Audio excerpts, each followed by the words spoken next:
ভাবুন তো, বিশ্বের সবচেয়ে রহস্যময় রাষ্ট্রগুলোর একটি হঠাৎ করে ঘোষণা দিল 10,000 টনের বিশাল যুদ্ধজাহাজ নির্মাণের।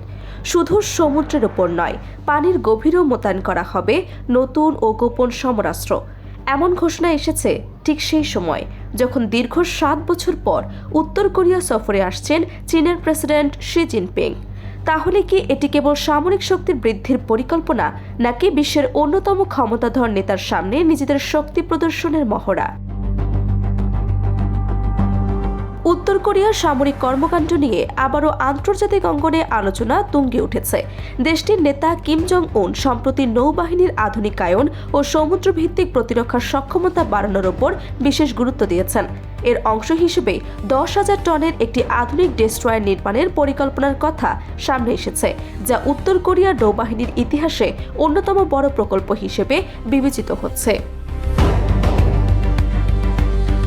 উত্তর কোরিয়ার রাষ্ট্রীয় গণমাধ্যমের তথ্য অনুযায়ী কিম জং উন নৌবাহিনীকে শুধু বড় যুদ্ধজাহাজ নির্মাণের নির্দেশই দেননি, বরং পানির নিচে পরিচালিত হতে সক্ষম উন্নত ও গোপন সামরিক প্রযুক্তি উন্নয়নের বিষয়েও গুরুত্বারোপ করেছেন।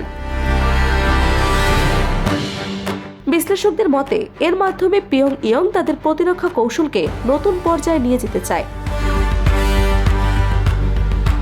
এই ঘোষণার সময়টিও অত্যন্ত তাৎপর্যপূর্ণ, কারণ দীর্ঘ কয়েক বছর পর চীনের প্রেসিডেন্ট শি জিনপিং এর সম্ভাব্য উত্তর কোরিয়া সফরকে ঘিরে কূটনৈতিক তৎপরতা বেড়ে চলেছে।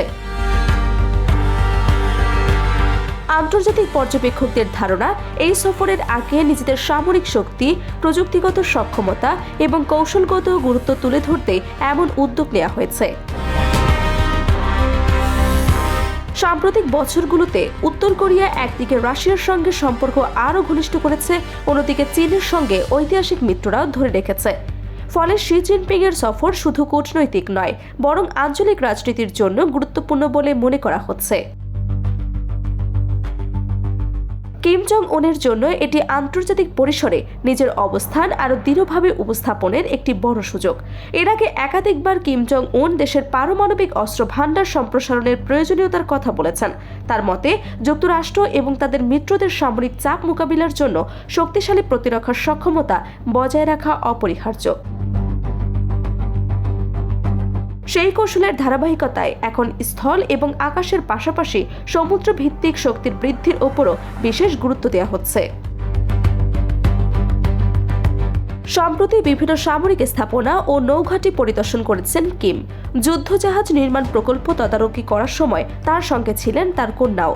বিশ্লেষকদের মতে এটি শুধু সামরিক নয়, অভ্যন্তরীণ রাজনৈতিক বার্তারও অংশ হতে পারে। এর মাধ্যমে রাষ্ট্রের ভবিষ্যৎ নেতৃত্ব, সামরিক শক্তির ধারাবাহিকতা তুলে ধরার চেষ্টা করা হচ্ছে।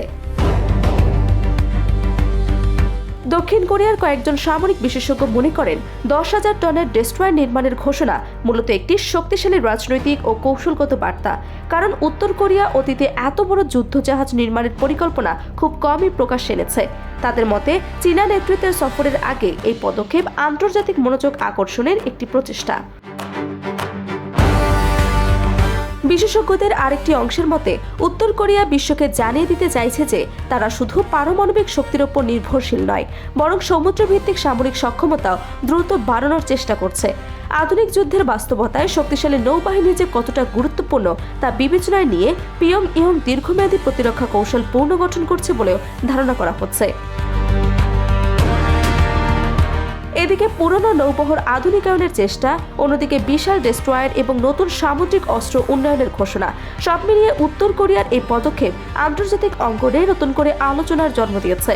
অনেকের মতে এটি শুধু সামরিক প্রস্তুতি নয়, বরং কূটনৈতিক বার্তা এবং আঞ্চলিক শক্তির ভারসাম্যে নিজেদের অবস্থান আরও দৃশ্যমান করার কৌশল। এখন সবার নজর চীনের প্রেসিডেন্ট শি জিনপিং এর সম্ভাব্য সফরের দিকে। তিনি যখন পিয়ংইয়ং এর মাটিতে পা রাখবেন, তখন উত্তর কোরিয়ার এই সামরিক শক্তি প্রদর্শন কতটা গুরুত্ব পাবে সেটি সবচেয়ে বড় প্রশ্ন।